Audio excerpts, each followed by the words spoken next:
Assalamualaikum warahmatullahi wabarakatuh. Perkenalkan, kami sekelompok dari kelompok 2. Saya sendiri sebagai moderator yaitu Muhammad Ali.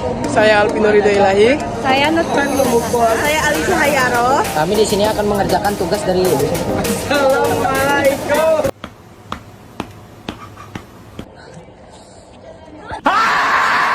Kami di sini ingin mengerjakan pekerjaan dari Ibu Mila, yaitu judulnya pengenalan LKPD, pengenalan makhluk hidup dan lingkungannya.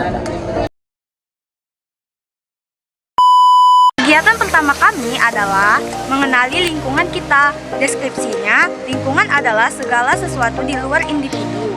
Lingkungan bisa dibagi menjadi dua komponen utama, biotik dan abiotik. Tugas utama kami yaitu pertama, kami akan mencari 5 contoh komponen biotik. Kedua,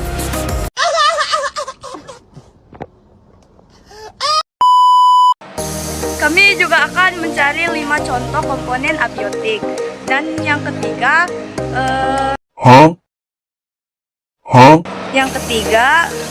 menurut kami, mengapa kedua komponen ini penting bagi kelangsungan makhluk hidup.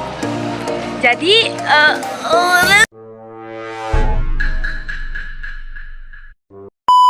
Di sini kami dari kelompok 2 telah mendapatkan contoh biotik pertama kami, yaitu ikan. Tepatnya berada di belakang Bang Mini. Contohnya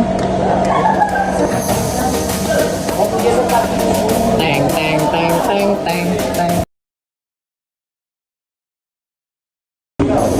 Oke, contoh biotik pertama kami yaitu ialah pohon pandan duri. Oke, di sini kami telah menemukan contoh kedua, yaitu contoh makhluk hidup atau contoh biotik kedua, yaitu semut.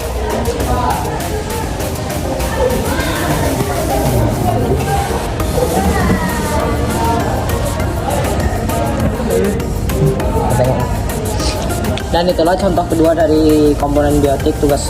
Tugas pertama komponen biotik kami. Jika kami dapat yang ketiga, nanti kami akan melanjutkan videonya. Contoh ketiga kami yaitu ialah tumbuhan lagi, yaitu tumbuhan kaktus. Bisa dilihat dari sini. Oh my god. Ini contohnya.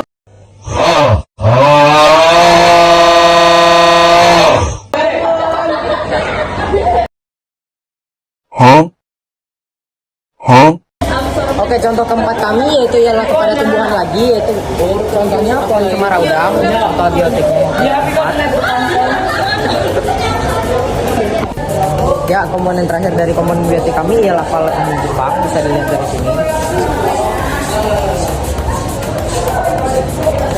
Nah, dari teman-teman di kelas ini ada yang tahu nggak apa arti komponen biotik? Pasti ada yang tahu, pasti ada yang enggak ya kan, dari buku atau dari segala macam. Komponen biotik itu mencakup ke semua makhluk hidup, termasuk manusia, hewan, mikroorganisme pun termasuk.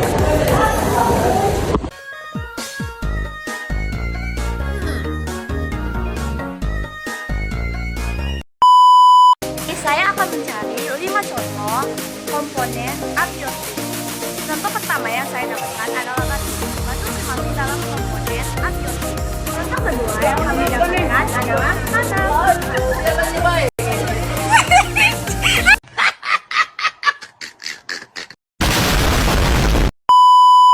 Contoh ketiga komponen abiotik adalah udara. Daunnya bergerak mengikuti kehidupan udara. Contoh keempat yang kami dapatkan adalah air. Air termasuk ke dalam kategori komponen abiotik.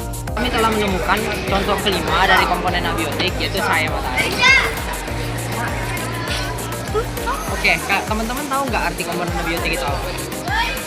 Pada nggak tahu pasti kan? Nah, komponen abiotik menurut buku ialah komponen abiotik adalah komponen fisik dan kimiawi yang dapat mempengaruhi ketahanan makhluk hidup di sebuah lingkungan atau ekosistem tertentu. Komponen ini diantaranya sinar matahari sendiri tadi, suhu, air, udara, dan tanah.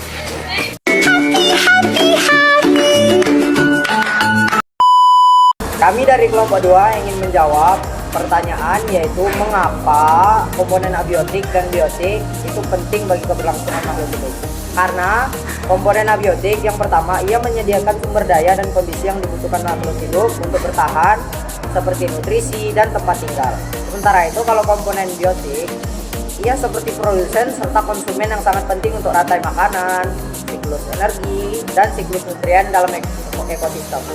Keduanya ini saling bergantung dan vital untuk menjaga keseimbangan dan keberlangsungan ekosistem secara keseluruhan.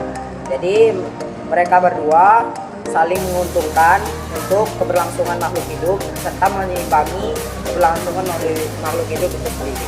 Sekian. Sekian, terima kasih. Arigatou gozaimasu, Pak. Arigatou. Arigatou. Arigatou.